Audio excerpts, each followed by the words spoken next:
Hello everyone, आज हम लोग पढ़ने वाले हैं क्लास 11th की हिंदी की बुक आर्यो से चैप्टर रजनी। पिछले क्लास में हमने पार्ट 1 कंप्लीट कर लिया था। अगर आपने वो वीडियो नहीं देखी है तो आप प्ले लिस्ट में जाकर देख सकते हैं। तो चलिए शुरू करते हैं आज की क्लास। पिछले क्लास में हमने पढ़ा था अमित का मैथ्स में बहुत कम नंबर आया था। उसने सारे के सारे क्वेश्चंस को सॉल्व किया था, लेकिन उसे मैथ्स के टीचर ने कम नंबर दिया था। इसका रीज़न यही था कि मैथ्स के टीचर, जिनका नाम था मिस्टर पाठक, उन्होंने अमित से कहा था कि अगर वो अच्छा नंबर लेना चाहता है फाइनल में तो उसे ट्यूशन करना होगा। लेकिन अमित के माँ बाप ने उसे ट्यूशन नहीं लगवाया था, जिसकी वजह से अमित के मैथ्स में कम नंबर आए थे और इसलिए अमित उदास था। और रजनी आंटी भी वहाँ पर मौजूद थी, क्योंकि वो ये जानती थी कि अमित का उस दिन रिज़ल्ट निकलने वाला है और वो ये समझती थी कि अमित इतना तेज़ बच्चा है, इतना मेधावी बच्चा है, इसलिए वो फर्स्ट नहीं तो सेकंड ज़रूर आएगा। और इसी के लिए वो उसे कॉन्ग्रेचुलेशन कहने के लिए, बधाई देने के लिए अमित के घर पर ही थी।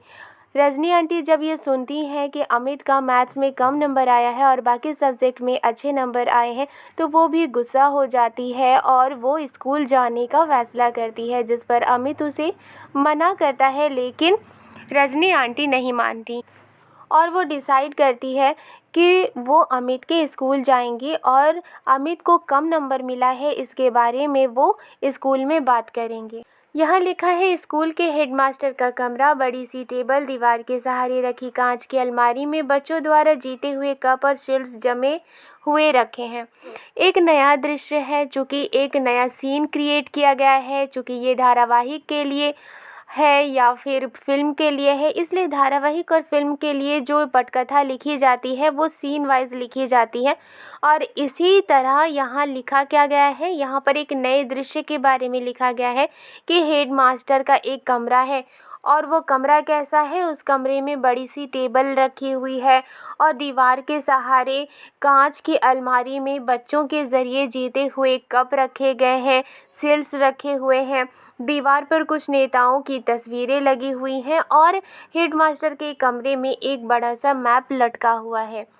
एक स्कूल के हेडमास्टर के कमरे का वातावरण तैयार किया जाए, यानी कि एक स्कूल में हेडमास्टर का कैसा कमरा होता है, उसका वातावरण के दृश्य के बारे में बताया गया है कि उस कमरे का कैसा वातावरण है। हेडमास्टर काम में व्यस्त हैं, यानी कि ये दिखाया गया है कि उस कमरे में हेडमास्टर हैं और वो अपने काम में बिजी हैं।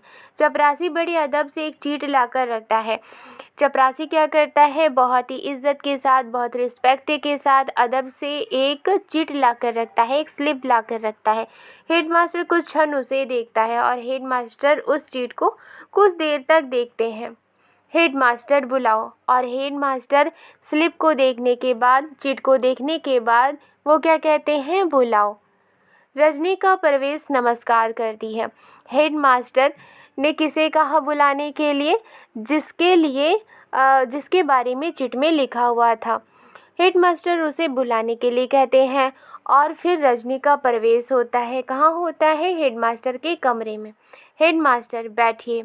हेडमास्टर रजनी को देखकर क्या कहते हैं, बैठिए। कुछ देर रुककर, और फिर वो कुछ देर रुक जाते हैं। कहिए मैं आपके लिए क्या कर सकता हूँ। और वो रजनी से कहते हैं कि कहिए मैं आपके लिए क्या कर सकता हूँ, आप यहाँ क्यों आई हैं। रजनी, मैं 7th क्लास के अमित सक्सेना की मैथ्स की कॉपी देखना चाहती हूँ। हेडमास्टर के चेहरे पर ऐसा भाव जैसे वो कुछ समझा ना हो। ईयरली एग्ज़ाम्स की, कल ही जिसका रिज़ल्ट निकला है। रजनी हेडमास्टर से कहती है कि मैं 7th क्लास के स्टैंडर्ड 7 के अमित सक्सेना की मैथ्स की कॉपी देखना चाहती हूँ। क्यों देखना चाहती थी, ताकि वो ये समझ सके कि अमित को मैथ्स में नंबर कम क्यों मिले हैं, उसका मैथ्स में नंबर क्यों कटा है। हेडमास्टर के चेहरे पर ऐसा भाव जैसे वो कुछ समझा ना हो। और हेडमास्टर रजनी की बातों को सुनकर उसके चेहरे पर, हेडमास्टर के चेहरे पर ऐसा एक्सप्रेशन था कि जैसे रजनी ने जो कुछ भी कहा है वो उसे ना समझा हो। जब रजनी को ये फील हुआ कि हेडमास्टर ने ये नहीं समझा कि उसे किस मैथ्स की कॉपी को देखना है, तब रजनी कहती है ईयरली एग्ज़ाम्स की, कल ही जिसका रिज़ल्ट निकला है। रजनी क्या कहती है, ईयरली एग्ज़ाम्स की, यानी कि फाइनल एग्ज़ाम ही की, कल ही जिसका रिज़ल्ट निकला है। Headmaster sorry madam, yearly exams की कॉपियाँ तो हम लोग नहीं दिखाते हैं। हेडमास्टर क्या कहते हैं रजनी से कि सॉरी मैडम, ईयरली एग्ज़ाम्स की कॉपियाँ यानी कि फाइनल एग्ज़ाम्स की कॉपियाँ तो हम लोग नहीं दिखाते हैं। रजनी जानती हूँ मैं, लेकिन बात यह है कि अमित ने मैथ्स का पूरा पेपर ठीक किया था लेकिन उसे कुल 72 नंबर ही मिले हैं। कॉपी देखकर सिर्फ ये जानना चाहती हूँ कि अमित को अपने बारे में कुछ गलतफहमी हो गई थी या एक एक शब्द पर जोर देकर गलती एग्जामिनर की है। रजनी हेडमास्टर की बातों को सुनकर कहती है कि जानती हूँ मैं, यानी कि वो जानती थी कि ईयरली एग्ज़ाम्स की कॉपियाँ स्कूल नहीं दिखाते हैं। वो कहती है लेकिन बात यह है कि अमित ने मैथ्स का पूरा पेपर ठीक किया था लेकिन उसे कुल 72 नंबर ही मिले हैं। रजनी हेडमास्टर से शिकायत करती है कि बात यह है कि अमित ने मैथ्स के सारे प्रॉब्लम को सॉल्व किया था, सारे क्वेश्चंस को सॉल्व किया था, लेकिन उसे टोटल नंबर मिलने के बजाय उसे सिर्फ 72 नंबर ही मिले हैं। कॉपी देखकर सिर्फ ये जानना चाहती हूँ कि अमित को अपने बारे में कुछ गलतफहमी हो गई थी या गलती एग्जामिनर की है। रजनी हेडमास्टर से कहती है कि वो सिर्फ कॉपी इसलिए देखना चाहती है कि वो ये जानना चाहती थी कि अमित ने कुछ गलती की थी या फिर गलती एग्जामिनर की है, यानी कि जिसने कॉपी चेक की है क्या उसकी गलती है। वो अपनी बातों में एक एक शब्द पर वो जोर देकर हेडमास्टर से कह रही थी।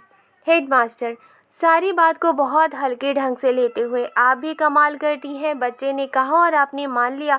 अरे हर बच्चा घर जाकर यही कहता है कि उसने पेपर बहुत अच्छा किया है और उसे बहुत अच्छे नंबर मिलेंगे। हेडमास्टर रजनी की बातों को सुनकर ऐसा प्रिटेंड करते हैं, ऐसा बिहेव करते हैं जैसे कि रजनी की कही हुई बातों को वो हल्के में ले रहे हैं, हल्के ढंग से ले रहे हैं। और रजनी की बातों को हल्के ढंग से लेते हुए वो कहते हैं आप भी कमाल करती हैं, बच्चे ने कहा और आपने मान लिया, यानी कि हेडमास्टर ये बताना चाहते थे कि बच्चे भी हो सकता है कि झूठ बोल रहे हों। अरे हर बच्चा घर जाकर यही कहता है कि उसने पेपर बहुत अच्छा किया है और उसे बहुत अच्छे नंबर मिलेंगे। हेडमास्टर रजनी से कहते हैं कि हर बच्चा घर जाकर यही कहता है कि उसने बहुत अच्छा पेपर किया है, उसने एग्ज़ाम्स में सब कुछ लिखा है और उसे बहुत अच्छे नंबर मिलेंगे। अगर हम इसी तरह कॉपियाँ दिखाने लग जाएं तो यहाँ तो पेरेंट्स की भीड़ लगी रहे सारे समय। और वो रजनी से क्या कहते हैं, बहाना करके कहते हैं कि अगर हम इसी तरह कॉपियाँ दिखाने लग जाएं, एग्ज़ाम्स की कॉपियाँ दिखाने लग जाएं तो यहाँ तो पेरेंट्स की भीड़ लगी रहे सारे समय, यानी कि हर एक पेरेंट्स आएंगे और अपने बच्चों की कॉपियाँ देखेंगे और इसीलिए स्कूल में भीड़ लगी रहेगी हर समय। इसीलिए तो ईयरली एग्ज़ाम्स की कॉपियाँ ना दिखाने का नियम बनाया गया है स्कूलों में।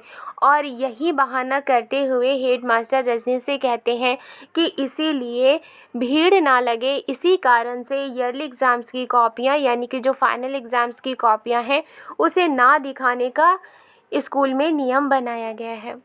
रजनी अपने गुस्से पर काबू पाते हुए, देखिए आप चाहे तो अमित का पूरा रिजल्ट देख सकते हैं। मैथ्स में हमेशा 100% नंबर लेता रहा है, इस साल भी उसने पूरा पेपर ठीक किया है, तैश आ जाता है। कॉपी देखकर मैं सिर्फ ये जानना चाहती हूँ कि नंबर आखिर कटे किस बात के हैं। रजनी हेडमास्टर की बातों को सुनकर अपने गुस्से में काबू करती है, अपने गुस्से को काबू करती है और वो हेडमास्टर से कहती है कि देखिए आप चाहें तो अमित का पूरा रिज़ल्ट देख सकते हैं, आप उसके रिज़ल्ट में आए हुए सारे नंबर्स को देख सकते हैं। वो हमेशा मैथ्स में अच्छे नंबर लाता है, 90+ वो नंबर लेता रहा है, 100% नंबर लेता रहा है और इस साल भी उसने पूरा पेपर ठीक किया है। और ये कहकर उसे गुस्सा आ जाता है और कहती है कि कॉपी देखकर मैं सिर्फ ये जानना चाहती हूँ कि नंबर आखिर कटे किस बात के हैं। यानी कि रजनी कॉपी सिर्फ इसलिए देखना चाहती थी कि वो ये चेक करना चाहती थी कि नंबर आखिर किस बात के अमित के मैथ्स में कटे हैं। हेडमास्टर आप बहस करके बेकार ही अपना और मेरा समय बर्बाद कर रही हैं। मैंने कह दिया ना कि इन कॉपियों को दिखाने का नियम नहीं है और मैं नियम नहीं तोड़ूंगा। हेडमास्टर रजनी से कहते हैं कि आप बेकार में बहस कर रही हैं और बहस करके अपना भी टाइम बर्बाद कर रही हैं और मेरा भी टाइम बर्बाद कर रही हैं। मैंने कह दिया ना कि कॉपियों को दिखाने का नियम नहीं है। हेडमास्टर रजनी से कहते हैं कि मैंने आपको नियम बता दिया है कि अगर हम लोग कॉपियाँ दिखाने लग जाएं तो पेरेंट्स की भीड़ लग जाएगी स्कूल में, इसीलिए कॉपियों को दिखाने का नियम नहीं है। और वो कहते हैं और मैं नियम नहीं तोड़ूंगा। और वो क्या कहते हैं कि मैं नियम नहीं तोड़ूंगा, यानी कि हेडमास्टर रजनी को कॉपी दिखाने से इनकार कर देते हैं। रजनी व्यंग्य से, नियम यानी कि आपका स्कूल बहुत नियम से चलता है। रजनी ताना दे करके कहती है, व्यंग्य से कहती है। व्यंग्य मीन्स क्या? व्यंग्य मीन्स ताना मारना, उपहास करना, मजाक उड़ाना। रजनी कहती है व्यंग्य से, नियम वो मजाक में क्या कहती है, वो ताना देकर क्या कहती है, वो मजाक उड़ाकर क्या कहती है। नियम यानी कि आपका स्कूल बहुत नियम से चलता है, वो हेडमास्टर से कहती है, यानी कि आपका स्कूल बहुत नियम से चलता है। हेडमास्टर गुस्से से, what do you mean. Headmaster Rajni की बातों को सुनकर वो गुस्सा करते हैं और वो कहते हैं व्हाट डू यू मीन, यानी कि आपका क्या मतलब है। Rajni I mean what I से, नियम का ज़रा भी ख्याल होता तो इस तरह की हरकतें नहीं होती स्कूल में। कोई बच्चा बहुत अच्छा है किसी विषय में, फिर भी उसे मजबूर किया जाता है कि वो ट्यूशन ले। ये कौन सा नियम है आपके स्कूल का। रजनी हेडमास्टर से कहती है, मेरा मतलब वही है जो मैं कहती हूँ, नियम का ज़रा भी ख्याल होता तो इस तरह की हरकतें नहीं होती स्कूल में। वो हेडमास्टर से कहती है कि अगर आपको नियम का ज़रा भी ख्याल होता तो इस तरह की हरकतें स्कूल में नहीं होती। कोई बच्चा बहुत अच्छा है किसी विषय में, फिर भी उसे मजबूर किया जाता है कि वो ट्यूशन ले। वो हेडमास्टर से कहती है कि कोई बच्चा बहुत अच्छा है किसी सब्जेक्ट में, लेकिन फिर भी उसे मजबूर किया जाता है। वो किसके लिए मजबूर किया जाता है, ट्यूशन पढ़ने के लिए मजबूर किया जाता है। वो कहती है कि कोई बच्चा बहुत अच्छा है किसी सब्जेक्ट में, फिर भी उसे मजबूर किया जाता है कि वो ट्यूशन ले। ये कौन सा नियम है आपके स्कूल का। इस तरह के नियम के बारे में वो हेडमास्टर से पूछती है। हेडमास्टर, देखिए ये टीचर्स और स्टूडेंट्स का अपना आपसी मामला है, वो पढ़ने जाते हैं और वो पढ़ाते हैं, इसमें ना स्कूल आता है ना स्कूल के नियम, इस बारे में हम क्या कर सकते हैं। हेडमास्टर रजनी से कहते हैं, ये टीचर्स और स्टूडेंट्स का आपसी मामला है। स्टूडेंट्स टीचर्स के पास पढ़ने जाते हैं और टीचर्स स्टूडेंट्स को पढ़ाते हैं, इसमें ना स्कूल आता है और ना स्कूल का नियम आता है। हेडमास्टर रजनी से कहते हैं, इस बारे में हम क्या कर सकते हैं।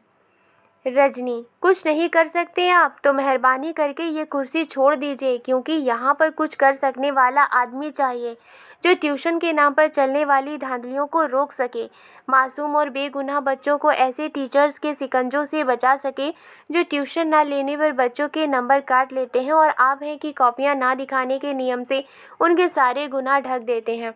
रजनी हेडमास्टर से कहती है, अगर आप कुछ नहीं कर सकते हैं तो मेहरबानी करके ये कुर्सी छोड़ दीजिए। कौन सी कुर्सी? हेडमास्टर की कुर्सी।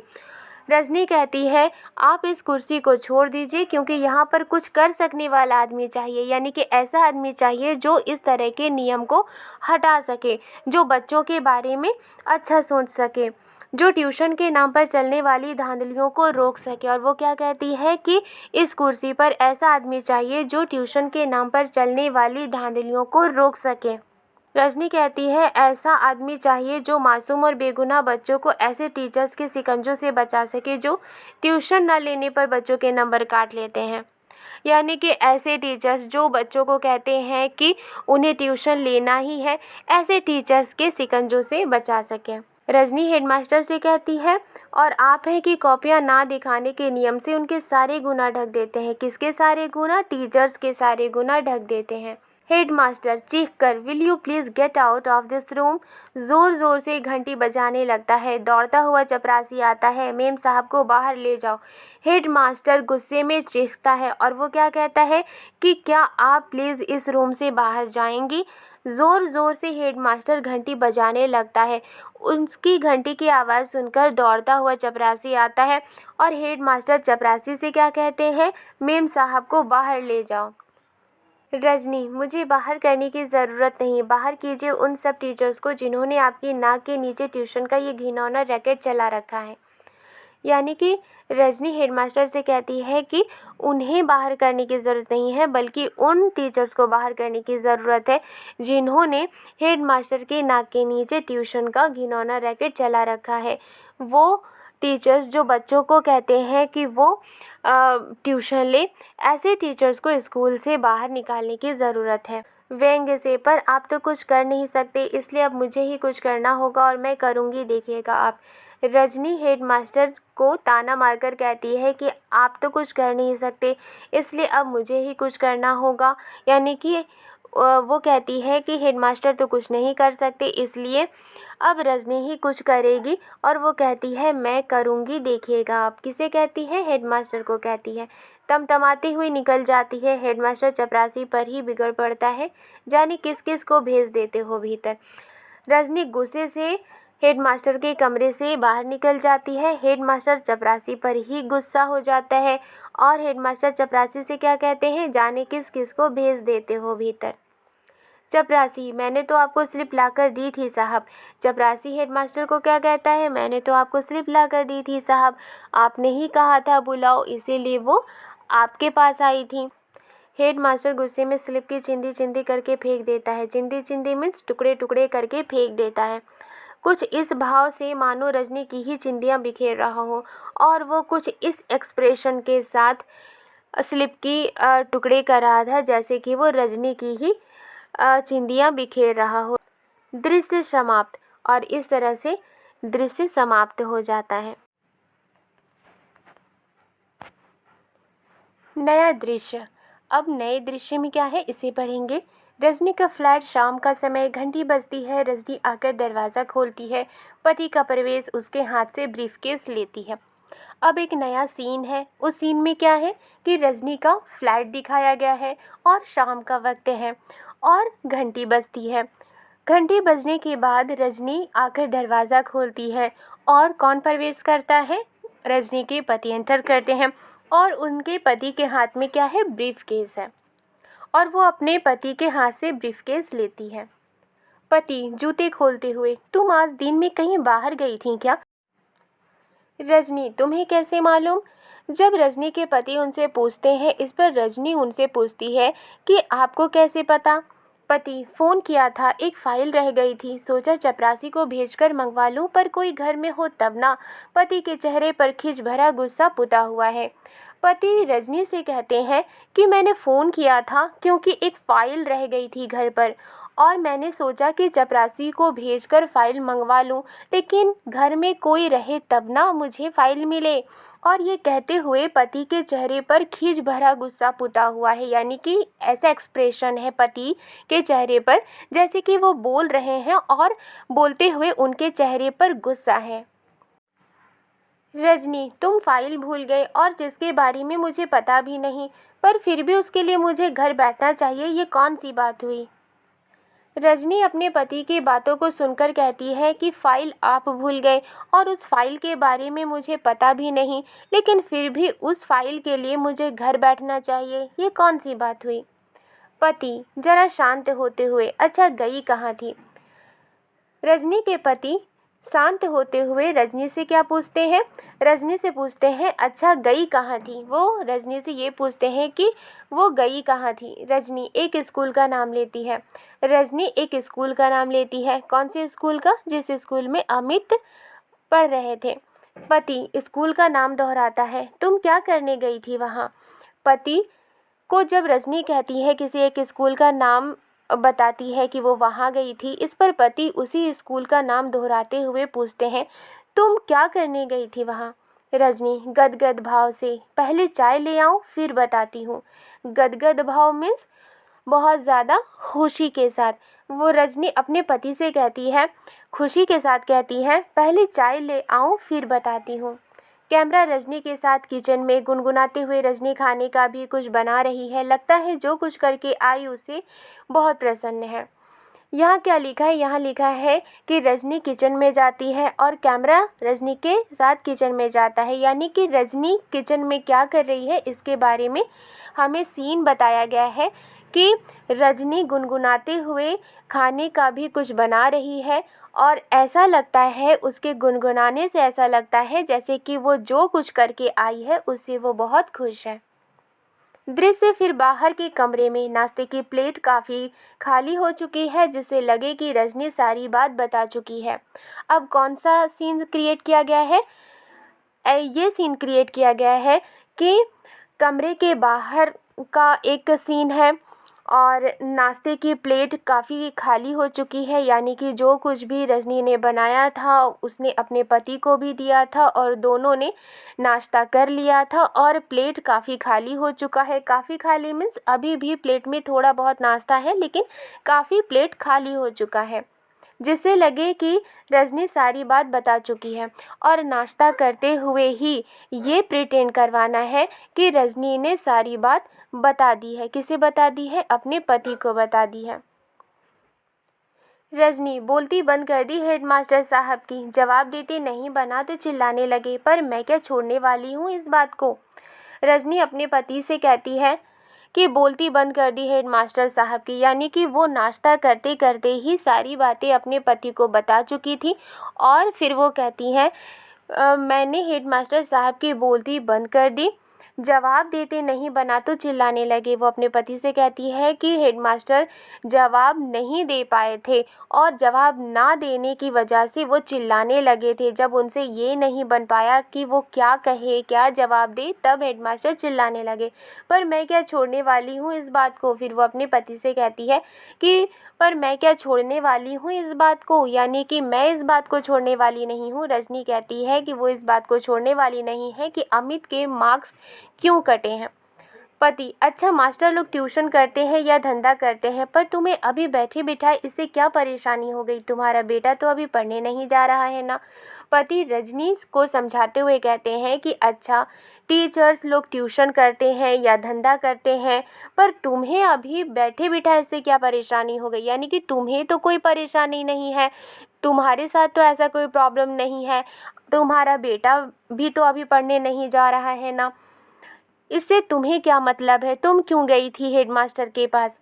रजनी एकदम भड़क जाती है, यानी कि मेरा बेटा जाए तभी आवाज़ उठानी चाहिए, अमित के लिए नहीं उठानी चाहिए, और जो इतने इतने बच्चे इसका शिकार हो रहे हैं उनके लिए नहीं उठानी चाहिए, सब कुछ जानने के बाद भी नहीं उठानी चाहिए। रजनी अपने पति के बातों को सुनकर एकदम भड़क जाती है, यानी कि गुस्से में आ जाती है और वो कहती है कि यानी कि जब मेरा बेटा स्कूल जाएगा तभी मुझे आवाज़ उठानी चाहिए, क्या अमित के लिए आवाज़ नहीं उठानी चाहिए? और जो इतने इतने बच्चे इसका शिकार हो रहे हैं, यानी बहुत सारे बच्चों को स्कूल के टीचर्स कहते हैं कि ट्यूशन कर ले, और वो बच्चों को कहते हैं कि उन्हीं के पास ट्यूशन करे, नहीं तो उनके मार्क्स कम आएंगे। इसीलिए वो कहती है कि इतने इतने बच्चे इसका शिकार हो रहे हैं, जो टीचर्स हैं वो बच्चों को कहते हैं ट्यूशन करे, क्या उनके लिए आवाज़ नहीं उठानी चाहिए? सब कुछ जानने के बाद भी आवाज़ नहीं उठानी चाहिए? पति ठेका लिया है तुमने सारी दुनिया का। पति रजनी की बातों को सुनकर कहते हैं कि क्या तुमने ठेका लिया है सारी दुनिया का, यानी कि सारी दुनिया के प्रॉब्लम को क्या तुम ही सॉल्व करोगी? रजनी देखो, तुम मुझे फिर गुस्सा दिला रहे हो रवि। गलती करने वाला तो है ही गुनहगार, पर उसे बर्दाश्त करने वाला भी कम गुनहगार नहीं होता, जैसे लीलाबेन और कांति भाई और हज़ारों हज़ारों माँ बाप। रजनी अपने पति से कहती है कि देखो, तुम मुझे फिर गुस्सा दिला रहे हो रवि। रवि किसका नाम है? रजनी के पति का। रजनी कहती है गलती करने वाला तो है ही गुनहगार, यानी जो गलती करता है वो गुनहगार तो होता ही है, लेकिन उसको बर्दाश्त करने वाला भी कम गुनहगार नहीं होता, जैसे लीलाबेन और कांति भाई और हज़ारों हज़ारों माँ बाप। वो कहती है एग्जाम्पल देते हुए कहती है जैसे लीलाबेन और कांति भाई, यानी कि अमित के माँ बाप, वो भी इस तरह के जो गलती है वो बर्दाश्त कर रहे हैं, इसलिए वो भी गुनहगार हैं और उनकी तरह हज़ारों हज़ारों माँ बाप भी गुनहगार हैं। लेकिन सबसे बड़ा गुनहगार तो वो है जो चारों तरफ अन्याय, अत्याचार और तरह तरह की धांधलियों को देखकर भी चुप बैठा रहता है, जैसे तुम। फिर वो अपने पति से कहती है लेकिन सबसे बड़ा गुनहगार तो वो है जो अपने चारों तरफ अन्याय होता हुआ देखता है, अत्याचार होता हुआ देखता है, तरह तरह की धांधली को देखता है, लेकिन फिर भी चुप बैठा रहता है। और वो कहती है जैसे कि आप नकल उतारते हुए, हमें क्या करना है, हमने कोई ठेका ले रखा है दुनिया का? और फिर वो अपने पति का नकल उतारते हुए क्या कहती है? उनके पति हमेशा कहते हैं हमें क्या करना है, हमने कोई ठेका ले रखा है दुनिया का। ये जो सेंटेंस है वो किसका सेंटेंस है? वो रजनी के पति का सेंटेंस है, और रजनी इसी सेंटेंस को नकल उतारते हुए कहती है गुस्से और हिकारत से, माय फुट, उठकर भीतर जाने लगती है, जाते जाते मुड़कर, तुम जैसे लोगों के कारण ही तो इस देश में कुछ नहीं होता, हो भी नहीं सकता। और रजनी अपने पति के सेंटेंस को नकल उतारते हुए कहते हुए फिर वो गुस्से से और हिकारत से माय फुट कहती है। किसकी बातों को माय फुट कर कहती है? अपने पति के बातों को माय फुट कहती है। और उनके पति क्या कहते थे? हमें क्या करना है, हमने कोई ठेका ले रखा है दुनिया का। इसी सेंटेंस को दोहराते हुए वो गुस्से और हिकारत से माय फुट कहती है और उठकर भीतर जाने लगती है। यानी वो कमरे के बाहर ही बैठकर बात कर रहे थे, नाश्ता कर रहे थे, और इस तरह फिर वो ये सारी बातें कहते हुए उठकर भीतर जाने लगती है। और जाते जाते वो मुड़कर क्या कहती है? आप जैसे लोगों की वजह से ही तो इस देश में कुछ नहीं होता, हो भी नहीं सकता। भीतर चली जाती है और वो ये कहकर भीतर चली जाती है। पति बेहद हताश भाव से दोनों हाथों से माथा थामकर चढ़ा दिया सूली पर। रजनी के पति बेहद हताश भाव से, यानी ऐसा एक्सप्रेशन था जैसे वो हताश है, और अपने दोनों हाथों को वो अपने माथा पर रखते हैं, यानी कि अपने सर पर रखते हैं, फोरहेड में रखते हैं, और वो कहते हैं चढ़ा दिया सूली पर। ऐसा उन्होंने क्यों कहा? क्योंकि रजनी ने उन्हीं की गलती उन्हें बताई थी। दृश्य समाप्त। और ये रजनी और उनके पति की कॉन्वर्सेशन के जो दृश्य थे वो यहाँ समाप्त हो जाते हैं। नया दृश्य। अब कौन सा नया दृश्य है? डायरेक्टर ऑफ एजुकेशन के ऑफिस का बाहरी कक्ष। यहाँ क्या बताया गया है? डायरेक्टर ऑफ एजुकेशन के ऑफिस का बाहर का कमरा। कमरे के बाहर उसके नाम और पद की तख्ती लगी है, और कमरे के बाहर यानी कि जो ऑफिस है उसके बाहर डायरेक्टर ऑफ एजुकेशन का नाम लिखा है और वो किस पोस्ट पर है उसकी तख्ती लगी है। साथ ही मिलने का समय भी लिखा है, और उस तख्ती पर क्या लिखा है? मिलने का समय भी लिखा है। एक स्टूल पर चपरासी बैठा है, सामने की बेंच पर रजनी और 3-4 लोग और बैठे हैं प्रतीक्षारत। यानी कि एक स्टूल पर चपरासी बैठा है और सामने की बेंच पर एक सामने बेंच लगा हुआ है, और उसी बेंच पर रजनी बैठी हुई है, और रजनी के साथ साथ 3-4 और भी लोग बैठे हुए हैं, और सभी प्रतीक्षारत हैं, यानी कि सभी इंतज़ार कर रहे हैं। रजनी के चेहरे से बेचैनी टपक रही है, बार बार घड़ी देखती है। मिलने का समय समाप्त होता जा रहा है। रजनी के चेहरे से बेचैनी टपक रही थी। क्यों टपक रही थी? क्योंकि मिलने का वक्त समाप्त होता जा रहा था, और इसलिए वो बार बार घड़ी देखती थी, क्योंकि मिलने का वक्त समाप्त हो रहा था, और इसीलिए उसके चेहरे पर बेचैनी थी। रजनी चपरासी से कितनी देर और बैठना होगा? रजनी चपरासी से क्या कहती है? कितनी देर और बैठना होगा, क्योंकि वो बेचैन हो रही थी कि कब डायरेक्टर ऑफ एजुकेशन से बात की जाए। चपरासी हम क्या बोलेगा? जब साहब घंटी मारेगा बुलाएगा तभी तो ले जाएगा, बहुत बिजी रहता है ना साहब। चपरासी रजनी से कहता है कि मैं क्या बोलूं, जब साहब घंटी बजाएंगे बुलाएंगे तभी तो ले जाएगा, यानी कि तभी तो मैं आपको उनके ऑफिस में ले जाऊंगा, बहुत बिजी रहता है ना साहब। और वो एक्सक्यूज़ देते हुए, बहाना करते हुए क्या बताते हैं कि साहब बहुत बिजी रहते हैं ना। रजनी अपने में ही गुनगुनाते हुए, यह तो लोगों से मिलने का समय है, ना जाने किसमें बिजी बनकर बैठ जाते हैं। चपरासी दूसरी तरफ देखने लगता है। रजनी खुद में ही गुनगुनाते हुए, खुद से ही कहते हुए क्या कहती है? यह तो लोगों से मिलने का वक्त है, ना जाने किसमें बिजी बनकर बैठ जाते हैं। कौन बिजी बनकर बैठ जाते हैं? Director of education. चपरासी दूसरी तरफ देखने लगता है, और चपरासी रजनी से बात करने के बाद दूसरी तरफ देखने लगता है। कैमरा ऑफिस के अंदर चला जाता है। साहब मेज पर पेपर वेट घुमा रहा है, फिर घड़ी देखता है, फिर घुमाने लगता है। बाहर एक आदमी आता है। यहाँ लिखा है, फिर सीन किसके बारे में दिखाता है? कैमरा ऑफिस के अंदर चला जाता है, यानी कि अब ऑफिस के अंदर का सीन बताया जा रहा है। साहब मेज पर पेपर वेट घुमा रहा है। पेपर वेट मीन्स जिससे कि पेपर को दबाया जाता है। साहब जो डायरेक्टर ऑफ एजुकेशन थे वो क्या कर रहे थे? पेपर वेट घुमा रहे थे। यानी कि डायरेक्टर ऑफ एजुकेशन घड़ी देखते हैं, फिर वो पेपर वेट घुमाने लगते हैं। बाहर एक आदमी आता है और उनके ऑफिस के बाहर एक आदमी आता है, अपने नाम की स्लिप के नीचे 5 रुपए का एक नोट रख कर देता है और चपरासी का कंधा थपथपाता है। और जो बाहर एक आदमी आते हैं वो अपने नाम की स्लिप देते हैं और उसके नीचे, स्लिप के नीचे 5 रुपए का एक नोट रख कर देते हैं और चपरासी का कंधा थपथपाते हैं। चपरासी हंसकर भीतर जाता है और चपरासी उनसे स्लिप लेता है और स्लिप के साथ साथ 5 रुपए का एक नोट था वो भी लेता है और हंसकर वो ऑफिस में चला जाता है। लौटकर उस आदमी को तुरंत अपने साथ ले जाता है और जब वो वापस लौटते हैं, चपरासी जब वापस लौटते हैं, लौटकर उस आदमी को, यानी कि जो आदमी आए थे और जिन्होंने स्लिप दिया था और 5 रुपए का नोट भी दिया था, उस आदमी को चपरासी अपने साथ ऑफिस में ले जाते हैं।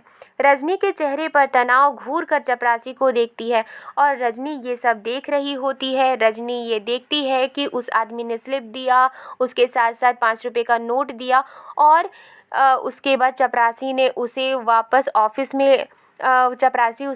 ऑफिस में ले जाते हैं। ये सारी बातों को देखते हुए रजनी के चेहरे पर तनाव था और वो घूर कर चपरासी को देखती है। थोड़ी देर में आदमी बाहर निकलता है। रजनी उठकर दनदनाती हुई भीतर जाने लगती है और थोड़ी देर के बाद आदमी बाहर निकलता है, यानी कि ऑफिस से बाहर निकलता है और रजनी उठकर दनदनाती हुई, यानी कि गुस्से से और तेजी से वो भीतर जाने लगती है।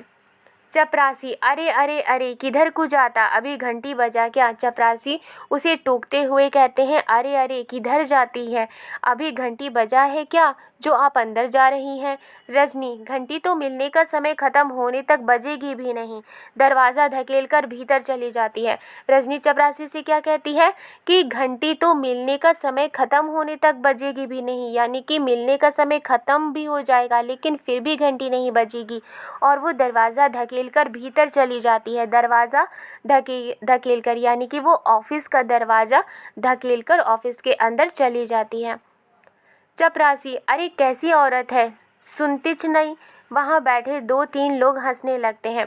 चपरासी रजनी को जब ये देखता है कि वो गुस्से में ऑफिस के अंदर चली गई है, वो क्या कहते हैं? वो कहते हैं, अरे कैसी औरत है, सुनती ही नहीं है।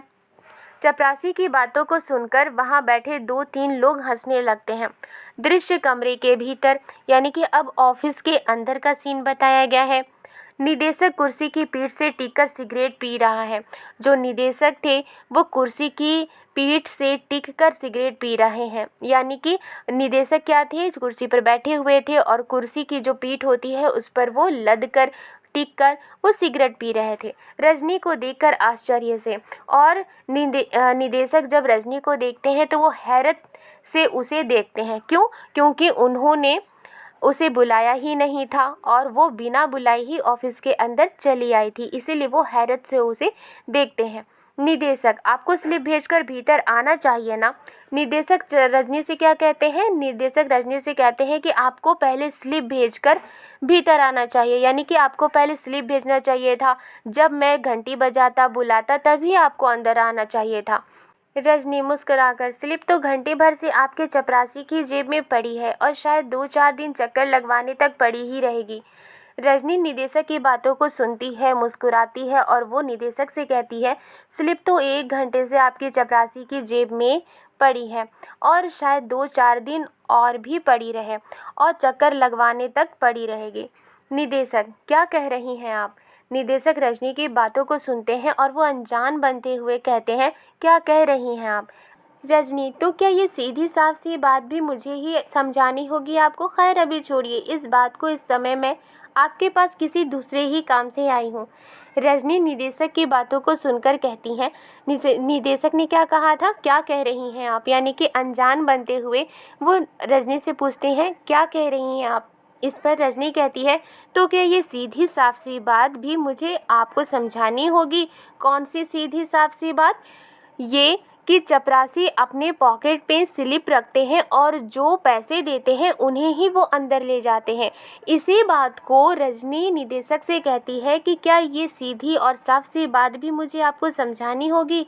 फिर वो कहती है, खैर अभी छोड़िए इस बात को, इस समय मैं आपके पास किसी दूसरे ही काम से आई हूँ। निदेशक के चेहरे पर रजनी को लेकर एक आश्चर्य मिश्रित कौतूहल का भाव उभरता है। निदेशक रजनी की बातों को सुनकर रजनी को लेकर उनके चेहरे पर एक आश्चर्य का भाव उभरता है, एक हैरत का एक्सप्रेशन उभरता है। कौतूहल मीन्स एक जिज्ञासा भरा भाव उनके चेहरे पर उभरता है। निदेशक कहिए। निदेशक रजनी से कहते हैं कहिए। रजनी थोड़ा सोचते हुए, देखिए मैं स्कूलों विशेषकर प्राइवेट स्कूलों और बोर्ड के आपसी रिलेशंस के बारे में कुछ जानकारी इकट्ठा कर रही हूँ। रजनी निदेशक से कहती है, थोड़ा सोच कर कहती है। वो थोड़ा क्यों सोच कर कहती है? क्योंकि वो डायरेक्टली अमित की शिकायत नहीं करना चाहती थी निदेशक से, इसलिए वो थोड़ा सोचती हैं और सोचने के बाद वो निदेशक से कहती हैं। वो कहती हैं, देखिए मैं स्कूलों विशेषकर प्राइवेट स्कूलों और बोर्ड के आपसी रिलेशन यानी कि प्राइवेट स्कूल और बोर्ड के आपस का रिलेशन कैसा है, इसके बारे में जानकारी इकट्ठा कर रही हूँ। निदेशक कोई रिसर्च प्रोजेक्ट है क्या? Very interesting subject. निदेशक रजनी की बातों को सुनकर कहते हैं, कोई रिसर्च प्रोजेक्ट है क्या? यानी कि क्या ये ऐसा प्रोजेक्ट है जिस पर कोई रिसर्च की जा रही है? Very interesting subject. और वो ये कहते हुए तारीफ में कहते हैं very interesting subject. Interesting subject किसे उन्होंने कहा है? रिसर्च प्रोजेक्ट को।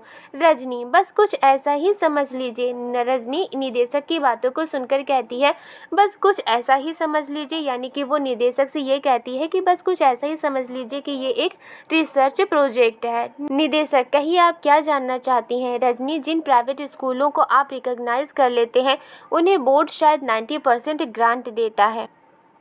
निदेशक रजनी से कहते हैं, कहिए आप क्या जानना चाहती हैं? रजनी निदेशक की बातों को सुनकर कहती है, जिन प्राइवेट स्कूलों को आप रिकॉग्नाइज कर लेते हैं, ऐसे प्राइवेट स्कूल जिसे आप रिकॉग्नाइज करते हैं, जो आपके अंडर में आते हैं, उन प्राइवेट स्कूल को बोर्ड शायद 90% ग्रांट देता है। निदेशक जरा गर्व से, जी हाँ देता है। बोर्ड का काम ही यह है कि शिक्षा के प्रचार प्रसार में जितना भी हो सके सहयोग करे। It's our duty madam. निदेशक रजनी की बातों को सुनकर बड़े फख्र से कहते हैं कि जी हाँ, बोर्ड प्राइवेट स्कूल को 90% ग्रांट देता है। और वो कहते हैं बोर्ड का काम ही यह है कि शिक्षा के प्रचार प्रसार में जितना भी हो सके सहयोग करे। वो क्या कहते हैं? वो ये कहते हैं कि बोर्ड का यही काम है कि जितना एजुकेशन को फैलाया जाए उतना उसमें सहयोग किया जाए। यानी कि बोर्ड शिक्षा के प्रचार प्रसार में, शिक्षा को फैलाने में स्कूल की मदद करता है। It's our duty madam. और वो कहते हैं ये हमारा ड्यूटी है मैडम।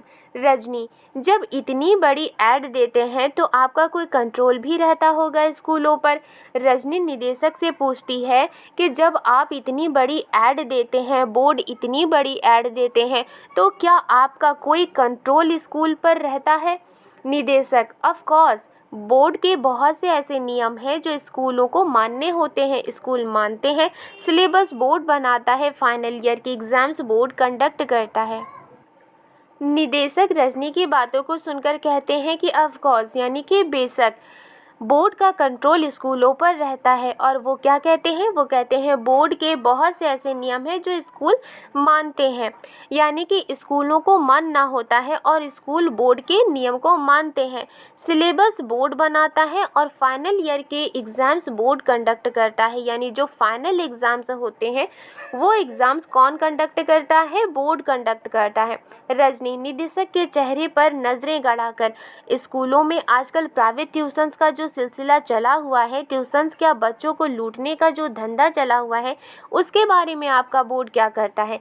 रजनी निदेशक की बातों को सुनकर कहती हैं, निदेशक के चेहरे पर नज़रें गड़ाकर, यानी कि वो डायरेक्टली निदेशक के चेहरे को देखती हैं, उनकी आँखों को देखती हैं और अपनी नज़रें गड़ाकर वो निदेशक से पूछती हैं, स्कूलों में आजकल प्राइवेट ट्यूशन्स का जो सिलसिला चला हुआ है, यानी कि प्राइवेट स्कूल के टीचर्स बच्चों को ये कहते हैं कि वो उन्हीं से ट्यूशन्स पढ़े, और ये जो ट्यूशन्स का सिलसिला चला हुआ है, ट्यूशन्स क्या बच्चों को लूटने का जो धंधा चला हुआ है, ट्यूशन्स क्या बच्चों को लूटने का धंधा चला हुआ है, ये उन्होंने क्यों कहा है? क्योंकि ट्यूशन्स पढ़ने के लिए टीचर्स कहते हैं और इसके बदले में वो पैसे वसूलते हैं। इसीलिए रजनी ने कहा कि ट्यूशन्स क्या बच्चों को लूटने का जो धंधा चला हुआ है, यानी कि ये पढ़ने के लिए नहीं है बल्कि ये एक इस तरह का धंधा है जिसे टीचर्स करते हैं और वो पैसे कमाते हैं।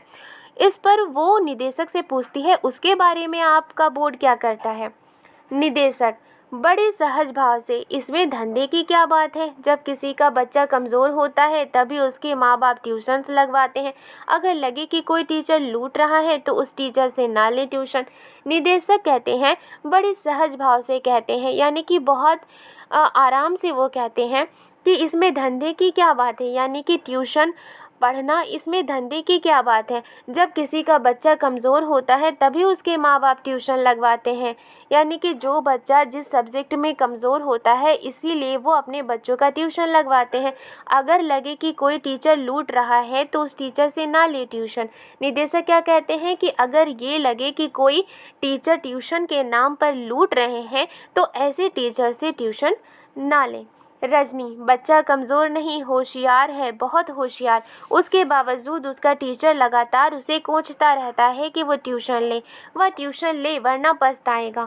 रजनी निदेशक से कहती है कि बच्चा कमज़ोर नहीं। अब वो अमित की बातें निदेशक से बताती हैं कि बच्चा कमज़ोर नहीं है बल्कि पढ़ने में होशियार है, बहुत होशियार है। इसके बावजूद टीचर उस बच्चे को लगातार कहते रहते हैं कि वो ट्यूशन ले, वह ट्यूशन ले वरना पछताएगा। और वो ये कहती है कि उस बच्चे को टीचर ये कहते हैं कि अगर वो ट्यूशन नहीं लेगा तो वो पछताएगा। लेकिन बच्चे के माँ बाप को ज़रूरी नहीं लगता और वे नहीं लगवाते। रजनी निदेशक से कहती है कि लेकिन बच्चे के माँ बाप को ज़रूरी नहीं लगता कि वो ट्यूशन करवाए, क्योंकि बच्चा वैसे भी काफ़ी होशियार है और वो पढ़ने में बहुत अच्छा है, इसलिए बच्चे के माँ बाप को नहीं लगता कि वो ट्यूशन लगवाए। जानते हैं क्या हुआ? मैथ्स का पूरा पेपर ठीक करने के बावजूद उसे कुल 72 नंबर मिलते हैं। जानते हैं क्यों? रजनी निदेशक से कहती है क्योंकि उसके माँ बाप ने ट्यूशन नहीं लगवाया।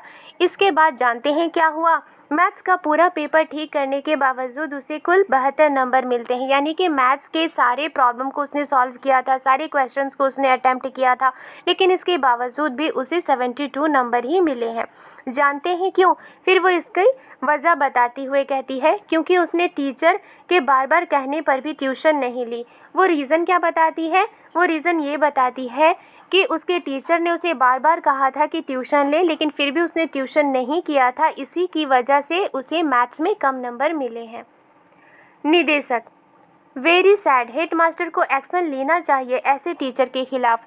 निदेशक क्या कहते हैं? निदेशक कहते हैं वेरी सैड, हेडमास्टर को एक्शन लेना चाहिए ऐसे टीचर के खिलाफ, यानी हेडमास्टर उस स्कूल में है इसलिए हेडमास्टर को ऐसे टीचर के खिलाफ एक्शन लेना चाहिए। रजनी क्या खूब, आप कहते हैं कि हेडमास्टर को एक्शन लेना चाहिए। हेडमास्टर कहते हैं मैं कुछ नहीं कर सकता, तब करेगा कौन? रजनी निदेशक से कहती है क्या खूब, आप कहते हैं कि हेडमास्टर को एक्शन लेना चाहिए और हेडमास्टर कहते हैं कि वो कुछ नहीं कर सकते। फिर वो निदेशक से कहती है कि जब हेडमास्टर कुछ नहीं कर सकते, आप कुछ नहीं कर सकते, तो तब ये सारे काम कौन करेगा, तब एक्शन कौन लेगा? मैं पूछती हूँ कि ट्यूशन के नाम पर चलने वाले इस घिनौने रैकेट को तोड़ने के लिए दखल अंदाजी नहीं करनी चाहिए आपको, आपके बोर्ड को। रजनी निदेशक से कहती है कि मैं पूछती हूँ कि ट्यूशन के नाम पर, यानी कि ट्यूशन के नाम पर ये जो धंधा चल रहा है, ये जो घिनौना रैकेट चल रहा है, ट्यूशन पढ़ाने के नाम पर पैसे लिए जाते हैं और बच्चों को कहा जाता है कि वो ट्यूशन ले, नहीं तो उनका नंबर कम आएगा। ये जो घिनौना रैकेट है इसे तोड़ने के लिए क्या आप इसमें दखल अंदाजी नहीं कर सकते? क्या आप इसमें इंटरफेयर नहीं कर सकते, या आपके बोर्ड को इसमें इंटरफेयर नहीं करना चाहिए? चेहरा तमतमा जाता है और वो कहते हुए उसका चेहरा लाल हो जाता है, यानी कि रजनी का चेहरा गुस्से में लाल हो जाता है। निदेशक लेकिन हमारे पास तो आज तक किसी पेरेंट्स से इस तरह की कोई शिकायत नहीं आई। निदेशक अपना बचाव करते हुए कहते हैं कि उनके पास तो आज तक किसी पेरेंट्स की तरफ से कोई शिकायत नहीं आई। रजनी, यानी कि शिकायत आने पर ही आप इस बारे में कुछ सोच सकते हैं। वैसे शिक्षा के नाम पर दिन दहाड़े चलने वाली इस दुकानदारी की आपके बहुत ही व्यंग्यात्मक ढंग से बोर्ड ऑफ एजुकेशन को कोई जानकारी ही नहीं, कोई चिंता ही नहीं। रजनी निदेशक से कहती है कि यानी कि शिकायत आने पर ही आप कोई एक्शन लेंगे, यानी कि शिकायत आने पर ही आप ऐसा कुछ सोच सकते हैं। वैसे शिक्षा के नाम पर ये जो दिन दहाड़े ट्यूशन के नाम पर दुकानदारी चल रही है, वो बहुत ही व्यंग्यात्मक तरीके से, बहुत ही ताना मारने के अंदाज से वो कहती है कि बोर्ड ऑफ एजुकेशन को कोई जानकारी ही नहीं, कोई चिंता ही नहीं। वो निदेशक से क्या कहती है कि शिक्षा के नाम पर ये जो दिन दहाड़े रैकेट चल रहा है, दिन दहाड़े जो ट्यूशन के नाम पर पैसे की वसूली की जा रही है, ये जो दुकानदारी है, क्या इस दुकानदारी के बारे में बोर्ड ऑफ एजुकेशन को कोई जानकारी नहीं है, बोर्ड ऑफ एजुकेशन को कोई चिंता नहीं है। निदेशक, कैसी बात करती हैं आप, कितने इम्पॉर्टेंट मैटर्स रहते हैं हम लोगों के पास। अभी पिछले 6 महीने से तो नई शिक्षा प्रणाली को लेकर ही कितने सेमिनार्स ऑर्गेनाइज किए हैं हमने। निदेशक रजनी से कहती हैं, कैसी बात करती हैं आप, कितने इम्पॉर्टेंट मैटर्स रहते हैं हम लोगों के पास। वो एक्सक्यूज़ देते हुए कहते हैं कि हमारे पास बहुत सारे मैटर्स रहते हैं, हमारे पास बहुत सारे काम रहते हैं। निदेशक कहते हैं, अभी पिछले 6 महीने से तो नई शिक्षा प्रणाली को लेकर ही कितने सेमिनार्स ऑर्गेनाइज किए हैं हमने। यानी कि वो अपना काम बता रहे हैं कि उनके पास बहुत सारे काम हैं, और उन कामों में से एक काम के बारे में वो रजनी से कहते हैं कि उन्होंने 6 महीने से नई शिक्षा प्रणाली को लेकर कई सेमिनार्स ऑर्गेनाइज किए हैं। रजनी व्यंग्य से, ओह इम्पॉर्टेंट मैटर्स, नई शिक्षा प्रणाली, अरे पहले इस शिक्षा प्रणाली के छेदों को तो रोकिए, वरना बच्चों के भविष्य के साथ साथ आपकी नई शिक्षा प्रणाली भी छनकर गड्ढे में चली जाएगी। रजनी मजाक उड़ाते हुए, ताना देते हुए वो कहती है, ओह इम्पॉर्टेंट मैटर्स, नई शिक्षा प्रणाली, यानी कि वो नई शिक्षा प्रणाली को इम्पॉर्टेंट मैटर्स करके ताना देते हुए कहती है, अरे नई शिक्षा प्रणाली से पहले इस शिक्षा प्रणाली के छेदों को, यानी कि ये अभी जो एजुकेशन है, उस एजुकेशन में जो भी टीचर्स बच्चों को कहते हैं ट्यूशन लेने के लिए, इस तरह के जो प्रॉब्लम्स हैं उनको तो रोकिए, वरना बच्चों के भविष्य के साथ साथ आपकी नई शिक्षा प्रणाली भी छनकर गड्ढे में चली जाएगी। रजनी निदेशक से कहती है कि ये जो शिक्षा प्रणाली है, इस शिक्षा प्रणाली से पहले आप इस तरह के जो धंधे हैं ट्यूशन के, उन्हें तो रोकिए, वरना बच्चों के फ्यूचर के साथ साथ आपकी नई शिक्षा प्रणाली भी छनकर गड्ढे में चली जाएगी, यानी कि नई शिक्षा प्रणाली भी किसी काम की नहीं होगी। निदेशक रजनी से थोड़ा गुस्से के साथ कहते हैं कि आप ही पहली महिला हैं, और हो सकता है कि आखिरी भी हो, यानी कि आपसे पहले किसी पेरेंट्स ने शिकायत नहीं की, और हो सकता है कि आपके बाद कोई पेरेंट्स शिकायत ना करे जो इस तरह की शिकायत लेकर आई हैं। यानी कि इस तरह की शिकायत लेकर आने वाली आप पहली महिला हैं, और आपसे पहले इस तरह की शिकायत किसी ने नहीं की थी, और शायद आपके बाद भी कोई इस तरह की शिकायत नहीं करेगा। रजनी, ठीक है, तो फिर आपके पास शिकायत का ढेर ही लगवा कर रहूँगी। रजनी भी गुस्से से कहती है कि ठीक है, फिर आपके पास शिकायत का ढेर ही लगवा कर रहूँगी, यानी कि वो अपने साथ साथ कई सारे पेरेंट्स के शिकायत भी उनको देगी, उनके पास शिकायत का ढेर लगवाएगी। झटके से उठकर बाहर चली जाती है। निदेशक देखता रहता है, फिर कंधे उचका देता है, और वो झटके से उठकर, यानी गुस्से से उठकर वो बाहर चली जाती है, और निदेशक उसे देखते रहते हैं और फिर कंधे उचका देते हैं, जैसे कि उन्हें कोई परवाह नहीं है। अब मोन्टाज में कुछ दृश्य दिखाए जाएं। रजनी फ़ोन कर रही है, मेज पर कुछ पत्र रखे हैं, और रजनी एक रजिस्टर में उनके नाम पते उतार रही है। मोन्टाज मीन्स अलग अलग जो पिक्चर होते हैं उनको छोटे छोटे पिक्चर के रूप में एक श्रृंखला बनाई जाती है, उसे ही मोन्टाज कहा जाता है। जैसे कि अगर कोई सुबह से लेकर शाम तक कोई काम करता है तो उसे सीरियल वाइज दिखाने के बजाय छोटे छोटे टुकड़ों में उसे बांटा जाता है, और फिर उसे एक सीरीज़ में समझाया जाता है कि इसके बाद उसने ये किया, इसके बाद उसने ये किया, उसे ही मोन्टाज कहा जाता है। अब मोन्टाज में कुछ दृश्य दिखाए जाएं, यानी कि सीरीज़ में अब दृश्य दिखाए जाएं, जैसे कि रजनी फ़ोन कर रही है, इसके जस्ट बाद दिखाया गया मेज़ पर कुछ पत्र रखे हैं, इसके जस्ट बाद दिखाया गया रजनी एक रजिस्टर में उनके नाम पते उतार रही है। ये सारे जो दृश्य हैं एक सीरीज़ में दिखाए गए हैं। अगर मोन्टाज का ये सेंटेंस आपको समझ में नहीं आया है तो आप कमेंट बॉक्स में पूछ सकते हैं। साथ में एक दो महिलाएं और भी हैं, और मोन्टाज सीरीज़ में क्या दिखाया गया कि साथ में एक दो महिलाएं और भी हैं। फिर एक के बाद एक 3-4 घरों से में माँ बाप से मिल रही हैं और उन्हें समझा रही हैं। फिर उसके बाद कौन सा दृश्य दिखाया गया कि एक के बाद एक 3-4 घरों में माँ बाप से मिल रही हैं और उन्हें समझा रही हैं। किसके बारे में समझा रही हैं? स्कूल के बारे में, ट्यूशन के बारे में समझा रही हैं। साथ में लीलाबेन और 3-4 महिलाएं और भी हैं। और मोन्टाज दृश्य में साथ में क्या दिखाया गया कि लीलाबेन भी है और 3-4 महिलाएं और भी हैं। इस तरह से दृश्य समाप्त हो जाता है। नया दृश्य। अब हम लोग नए दृश्य के बारे में पढ़ेंगे, नए सीन के बारे में पढ़ेंगे। किसी अखबार का दफ्तर, कमरे में संपादक बैठे हैं, साथ में 3-4 स्त्रियों के साथ रजनी बैठी है। अब यहाँ पर कौन सा सीन है? अखबार का दफ्तर है, यानी कि जहाँ पर न्यूज़पेपर पब्लिश होते हैं वहाँ का दफ्तर है, वहाँ का ऑफिस है। कमरे में संपादक बैठे हैं। कमरे में संपादक, संपादक मीन्स वो व्यक्ति जो किसी बुक को या फिर न्यूज़पेपर को सबसे पहले एडिट करते हैं, और वो ये एडिट करते हैं कि कौन सा छापना है, कौन सा नहीं छापना है, और इस लायक बनाते हैं जिससे कि वो पब्लिश हो सके। तो ऐसे व्यक्ति को क्या कहा जाता है? ऐसे व्यक्ति को कहा जाता है संपादक। कमरे में कौन बैठे हैं? संपादक बैठे हैं, यानी एडिटर बैठे हैं। साथ में 3-4 स्त्रियों के साथ रजनी भी बैठी है, और उस कमरे में 3-4 फीमेल भी बैठी हैं और उनके साथ रजनी भी बैठी है। संपादक: आपने तो इसे बाकायदा एक आंदोलन का रूप ही दे दिया। बहुत अच्छा किया। इसके बिना यहाँ चीज़ें बदलती भी तो नहीं हैं। शिक्षा के क्षेत्र में फैली इस दुकानदारी को तो बंद होना ही चाहिए। संपादक रजनी से कहते हैं कि आपने तो इसे बाकायदा एक आंदोलन का रूप ही दे दिया, यानी कि आपने अपने एक्शन के थ्रू, अपने काम के ज़रिए इस बात को एक आंदोलन का रूप दे दिया है, एक मूवमेंट का नाम दे दिया है। वो कहते हैं बहुत अच्छा किया। वो किसे कहते हैं? वो रजनी से कहते हैं कि आपने बहुत अच्छा किया है। आंदोलन के बिना यहाँ चीज़ें बदलती भी तो नहीं हैं, यानी कि जब तक आप आंदोलन ना करें तब तक चीज़ें बदलती नहीं हैं। शिक्षा के क्षेत्र में फैली इस दुकानदारी को तो बंद होना ही चाहिए।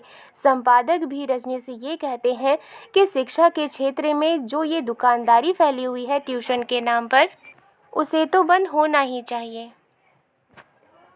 रजनी एकाएक जोश में आकर: आप भी महसूस करते हैं ना ऐसा? रजनी संपादक की बातों को सुनकर एकाएक जोश में आती हैं, यानी कि वो भी एक्साइटमेंट में कहती हैं कि आप भी महसूस करते हैं ना ऐसा? आप भी महसूस करते हैं ना ऐसा मीन्स कि संपादक भी ये समझते थे कि ये जो दुकानदारी है ट्यूशन के नाम पर, उसे बंद होना चाहिए।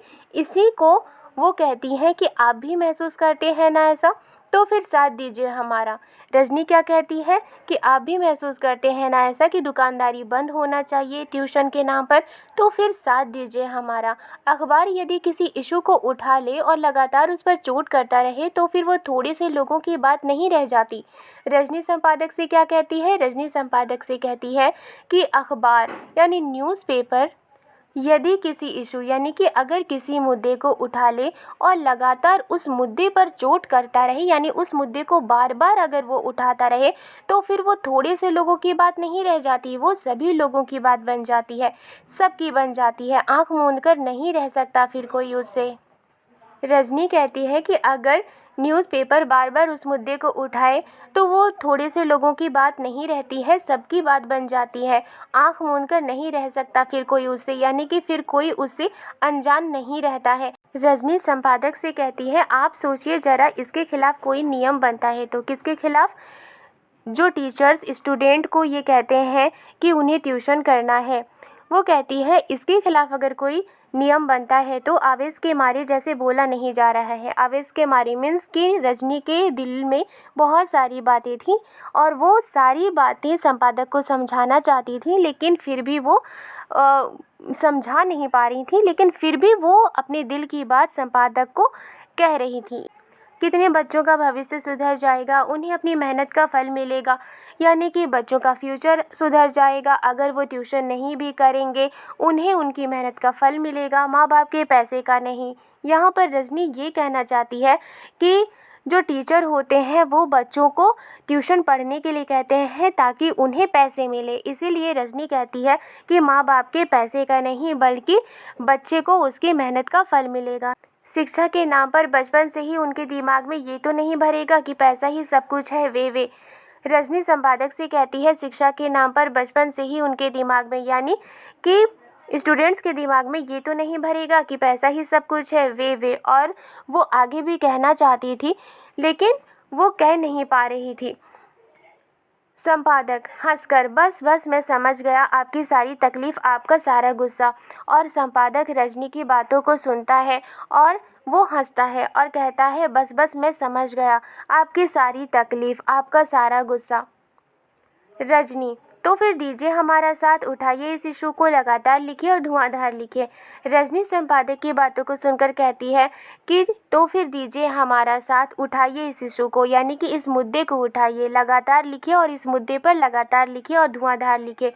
संपादक इसमें आप अखबार वालों को अपने साथ ही पाएंगी। अमित के उदाहरण से आपकी सारी बात मैंने नोट कर ली है। एक अच्छा सा राइट अप तैयार करके पीटीआई के द्वारा मैं एक साथ फ्लैश करवाता हूँ। संपादक रजनी से कहते हैं कि इसमें आप अखबार वालों को, यानी कि आपके इस मुद्दे में अखबार वालों को आप अपने साथ ही पाएंगे। अमित के उदाहरण से आपकी सारी बात मैंने नोट कर ली है। एक अच्छा सा राइट अप तैयार करके पीटीआई के द्वारा मैं एक साथ फ्लैश करवाता हूँ। संपादक रजनी से कहते हैं कि अमित के एग्जाम्पल से आपकी सारी बात मैंने नोट कर ली है। और वो कहते हैं एक अच्छा सा राइट अप तैयार करके पीटीआई के द्वारा मैं एक साथ फ्लैश करवाता हूँ, यानी कि वो सारी बातों को नोट करके एडिट करके फिर वो पब्लिश करवाएंगे। रजनी गदगद होते हुए एक काम और कीजिए, 25 तारीख को हम लोग पेरेंट्स की एक मीटिंग कर रहे हैं, राइट अप के साथ इसकी सूचना भी दे दीजिए तो सब लोगों तक खबर पहुँच जाएगी। व्यक्तिगत तौर पर तो हम मुश्किल से 100 लोगों से संपर्क कर पाए हैं, वो भी रात दिन भाग दौड़ करके। जरा सा रुककर अधिक से अधिक लोगों के आने के आग्रह के साथ सूचना दीजिए। रजनी संपादक से कहती है, खुश होते हुए कहती है एक काम और कीजिए। गदगद होते हुए यानी कि खुशी से वो कहती है एक काम और कीजिए। किससे कहती है? संपादक से कहती है। रजनी कहती है 25 तारीख को हम लोग पेरेंट्स की एक मीटिंग कर रहे हैं, यानी कि सभी पेरेंट्स आपस में बैठकर मीटिंग कर रहे हैं, राइट अप के साथ इसकी सूचना भी दे दीजिए। राइट अप मीन्स आलेख, विवरण। वो कहती है राइट अप के साथ इसकी सूचना भी दे दीजिए, यानी कि इन्फॉर्मेशन भी दे दीजिए तो सब लोगों तक खबर पहुंच जाएगी, यानी कि इस इशू के बारे में सभी लोगों तक खबर पहुंच जाएगी। व्यक्तिगत तौर पर तो हम मुश्किल से 100-125 लोगों से संपर्क कर पाए।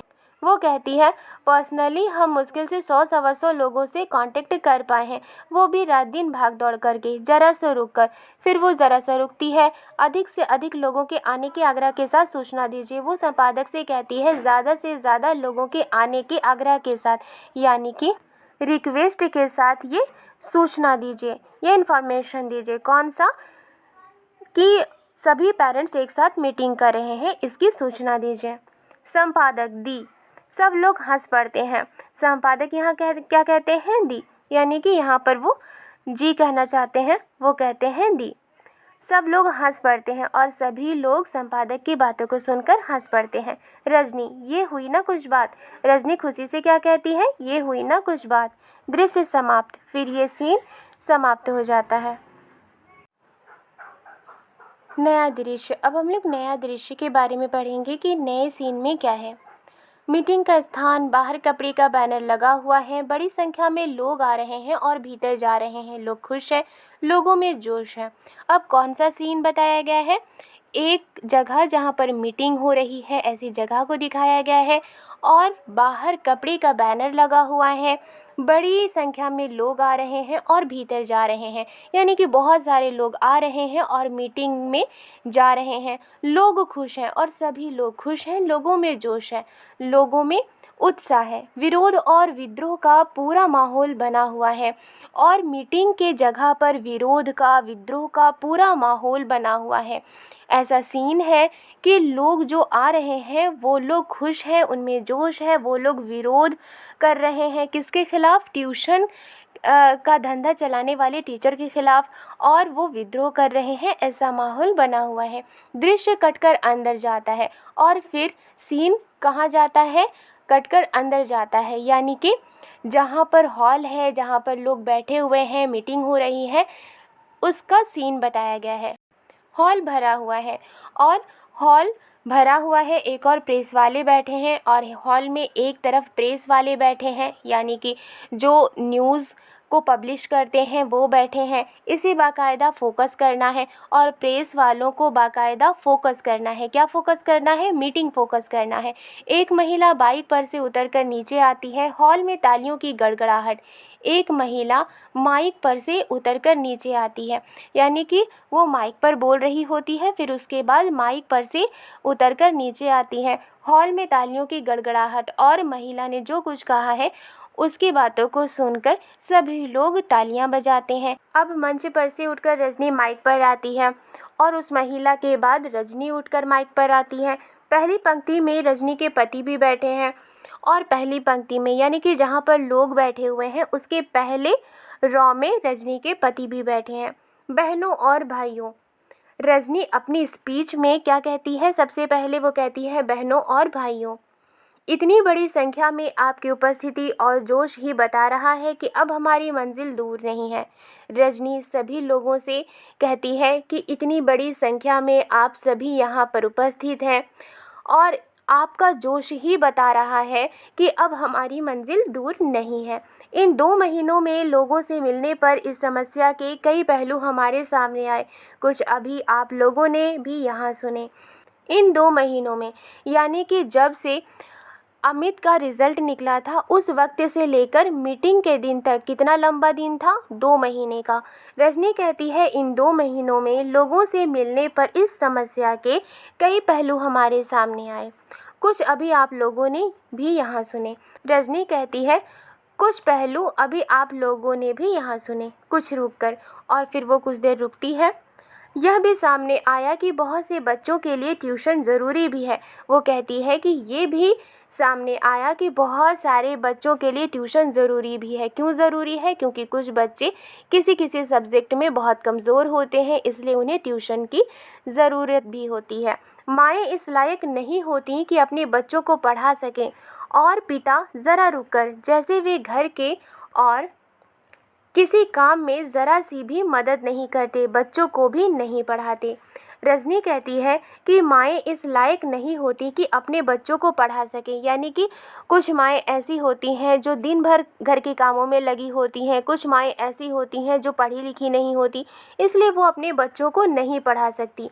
और पिता ज़रा रुककर, और वो पिता के बारे में कहती है और ज़रा रुकती है। रजनी कहती है जैसे वे घर के और किसी काम में ज़रा सी भी मदद नहीं करते। वो क्या कहती है? पिता घर के किसी काम में ज़रा सी भी मदद नहीं करते, बच्चों को भी नहीं पढ़ाते, और पिता बच्चों को भी नहीं पढ़ाते। ठहाका कैमरा उसके पति पर भी जाए तब कमज़ोर बच्चों के लिए ट्यूशन ज़रूरी भी हो जाती है। जैसे ही रजनी कहती है कुछ माएँ अपने बच्चों को नहीं पढ़ा पाती हैं और पिता घर के किसी काम में ज़रा सी भी मदद नहीं करते हैं और बच्चों को नहीं पढ़ाते हैं। उसकी बातों को सुनकर सभी हंसने लगते हैं। कैमरा उसके पति पर भी जाए और यहाँ ये बताया गया है कि जो ये सीन है, इस सीन में जैसे ही रजनी ये कहती है कैमरा उसके पति पर भी जाए, यानी कि उसके पति को भी दिखाया जाए कि रजनी की बातों को सुनकर वो हंसते हैं। तब कमज़ोर बच्चों के लिए ट्यूशन ज़रूरी भी हो जाती है। और रजनी कहती है तब कमज़ोर बच्चों के लिए ट्यूशन ज़रूरी भी हो जाती है, यानी कि माएँ अपने बच्चों को नहीं पढ़ा पाती हैं, पिता घर के काम में ज़रा से भी मदद नहीं करते हैं, बच्चों को नहीं पढ़ाते हैं, इसलिए जो बच्चे कमज़ोर होते हैं ऐसे बच्चों के लिए ट्यूशन ज़रूरी भी हो जाती है। रुक कर, रजनी थोड़ी देर रुकती है वो कहती है, बड़ा अच्छा लगा जब टीचर्स की ओर से भी एक प्रतिनिधि ने आकर बताया कि कई प्राइवेट स्कूलों में तो उन्हें इतनी कम तनख्वाह मिलती है कि ट्यूशन ना करें तो उनका गुजारा ही ना हो। रजनी कहती है, बड़ा अच्छा लगा जब टीचर्स में से एक टीचर्स ने आकर ये बताया कि कई प्राइवेट स्कूलों में तो उन्हें इतनी कम सैलरी मिलती है कि अगर वो ट्यूशन नहीं करेंगे तो उनका गुजारा ही ना हो। क्यों? क्योंकि उन्हें प्राइवेट स्कूलों से बहुत कम सैलरी मिलती है। कई जगह तो ऐसा भी है कि कम तनख्वाह देकर ज़्यादा पर दस्तखत करवाए जाते हैं।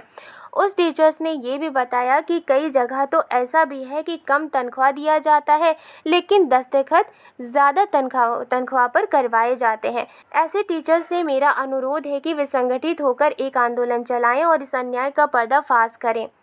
और रजनी कहती है कि ऐसे टीचर से, यानी कि ऐसे टीचर जिन्हें कम तनख्वाह मिलती है, उनसे अनुरोध है, उनसे रिक्वेस्ट है कि वे संगठित होकर, यानी कि इकट्ठे होकर एक आंदोलन चलाएं, एक मूवमेंट चलाएं और इस अन्याय का पर्दाफाश करें। हॉल में बैठा हुआ पति धीरे से फुसफुसाता है, लो अब एक और आंदोलन का मसाला मिल गया। कैमरा फिर रजनी पर। यहाँ लिखा है, जब रजनी ये स्पीच देती है, कैमरा किसकी तरफ जाता है? रजनी के पति की तरफ। रजनी का पति क्या कहते हैं? धीरे से फुसफुसाते हैं और कहते हैं, लो अब एक और आंदोलन का मसाला मिल गया। कैमरा फिर रजनी पर। फिर रजनी के बारे में बताया जाता है, इसलिए अब हम अपनी समस्या से जुड़ी सारी बातों को नज़र में रखते हुए ही बोर्ड के सामने ये प्रस्ताव रखेंगे कि वो ऐसा नियम बनाए, एक एक शब्द पर जोर देते हुए, कि कोई भी टीचर अपने ही स्कूल के छात्रों का ट्यूशन नहीं करेगा। रजनी कहती है, इसलिए अब हम अपने प्रॉब्लम से जुड़ी सारी बातों को नज़र में रखेंगे और नज़र में रखते हुए ही बोर्ड के सामने ये प्रस्ताव रखेंगे कि वो ऐसा नियम बनाए, वो ऐसा रूल बनाए। और वो अपनी बातों को जोर देती है, एक एक शब्द पर जोर देते हुए कहती है कि कोई भी टीचर अपने ही स्कूल के छात्रों का ट्यूशन नहीं करेगा। रुककर ऐसी स्थिति में बच्चों के साथ जोर ज़बरदस्ती करने, उनके नंबर काटने की गंदी हरकतें अपने आप बंद हो जाएंगी। कौन सी स्थिति में? रूल बन जाने की स्थिति में। साथ ही ये भी हो कि इस नियम को तोड़ने वाले टीचर्स के खिलाफ सख्त से सख्त कार्रवाई की जाएगी। रजनी कहती है, साथ ही ये भी नियम हो कि इस नियम को तोड़ने वाले टीचर्स के खिलाफ सख्त से सख्त कार्रवाई की जाएगी। अब आप लोग अपनी राय दीजिए। फिर वो लोगों से अपनी राय पूछती है। सारा हॉल अप्रूव्ड की आवाज़ों और तालियों की गड़गड़ाहट से गूंज उठता है, यानी कि सारा हॉल रजनी की बातों को समर्थन देता है। दृश्य समाप्त। नया दृश्य। रजनी का फ्लैट। सवेरे का समय। कमरे में पति अखबार पढ़ रहा है। पहला पृष्ठ पलटते ही रजनी की तस्वीर दिखाई देती है। जल्दी जल्दी पढ़ता है, फिर एकदम चिल्लाता है। नए सीन में रजनी का फ्लैट दिखाया गया है। सुबह का वक्त है। रजनी के पति कमरे में अखबार पढ़ रहे हैं। पहला पृष्ठ जैसे ही वो पलटते हैं, उन्हें रजनी की तस्वीर दिखाई देती है। रजनी की तस्वीर देखते ही वो जल्दी जल्दी अखबार पढ़ने लगते हैं, फिर एकदम चिल्लाते हैं। पति, अरे रजनी रजनी सुनो तो, बोर्ड ने तुम लोगों का प्रस्ताव ज्यों का त्यों स्वीकार कर लिया। रजनी के पति चिल्लाते हुए क्या कहते हैं? अरे रजनी रजनी सुनो तो, बोर्ड ने तुम लोगों का प्रस्ताव जैसा था वैसा ही स्वीकार कर लिया है, एक्सेप्ट कर लिया है। रजनी भीतर से दौड़ती हुई आती है, अखबार छीनकर जल्दी जल्दी पढ़ती है, चेहरे पर संतोष, प्रसन्नता और गर्व का भाव। रजनी अपने पति की बातों को सुनकर भीतर से दौड़ती हुई आती है और अखबार छीनकर जल्दी जल्दी पढ़ने लगती है। रजनी, तो मान लिया गया हमारा प्रस्ताव, बिल्कुल जैसा का तैसा, और बन गया यह नियम। रजनी खुश होते हुए कहती है, तो मान लिया गया हमारा प्रस्ताव, बिल्कुल जैसा का तैसा, यानी कि जैसा हमारा प्रस्ताव था वैसा ही नियम बन गया। खुशी के मारे अखबार को ही छाती से चिपका लेती है और वो खुश होते हुए अखबार को ही खुद से चिपका लेती है। मैं तो कहती हूँ कि अगर डटकर मुकाबला किया जाए तो कौन सा ऐसा अन्याय है जिसकी धज्जियाँ ना बिखेरी जा सकती हैं। रजनी कहती है कि मैं तो कहती हूँ कि अगर डटकर किसी प्रॉब्लम का मुकाबला किया जाए तो कौन सा ऐसा अन्याय है जिसकी धज्जियाँ ना बिखेरी जा सकती हैं। पति मुग्ध भाव से उसे देखते हुए, आई am proud of you Rajni. Rajni के पति मुग्ध भाव से, यानी कि मोहित भाव से रजनी की ओर देखते हुए क्या कहते हैं? I am proud of you Rajni, really really I am very proud of you. Rajni इतराते हुए। जब रजनी के पति उनसे कहते हैं I am proud of you Rajni, really really I am very proud of you, Rajni उनकी बातों को सुनकर इतराते हुए हूँ। 2 महीने तक लगातार मेरी धज्जियाँ बिखेरने के बाद दोनों हंसते हैं। रजनी क्या कहती है? इतराते हुए कहती है, हूँ 2 महीने तक लगातार आपने मेरी धज्जियाँ उड़ाई कि तुम्हें क्या ज़रूरत है इन सारी बातों को उठाने की, क्या ज़रूरत है इन सारे प्रॉब्लम्स में पड़ने की। 2 महीने तक लगातार आपने मेरी धज्जियाँ उड़ाई, धज्जियाँ बिखेरने के बाद आप मेरी तारीफ़ कर रहे हैं। और रजनी जब अपने पति से ये कहती है, रजनी के पति और रजनी दोनों हंसते हैं। लीलाबेन, कांति भाई और अमित का प्रवेश। और लीलाबेन, कांति भाई और अमित का प्रवेश होता है, यानी उन लोगों ने भी अखबार में रजनी के बारे में पढ़ा था। लीलाबेन, उस दिन तुम्हारी जो रसमलाई रह गई वो आज खाओ। लीलाबेन रजनी से क्या कहती है? उस दिन तुम्हारी जो रसमलाई रह गई वो आज खाओ। कांति भाई कौन है? अमित के पिता। कांति भाई कहते हैं, और सबके हिस्से की तुम ही खाओ। अमित दौड़कर अपने हाथ से उसे रसमलाई खिलाने जाता है, पर रजनी उसे अमित के मुंह में ही डाल देती है। अमित दौड़कर अपने हाथ से रजनी को रसमलाई खिलाने जाता है, पर रजनी रसमलाई अमित के मुंह में ही डाल देती है। सब हंसते हैं। हंसी के साथ ही धीरे धीरे दृश्य समाप्त हो जाता है। सभी हंसते हैं और हंसी के साथ साथ ही ये सीन समाप्त हो जाता है। आई होप आपको ये वीडियो पसंद आई है तो लाइक एंड सब्सक्राइब करना मत भूलिएगा। मिलती हूँ नेक्स्ट वीडियो में। Thank you.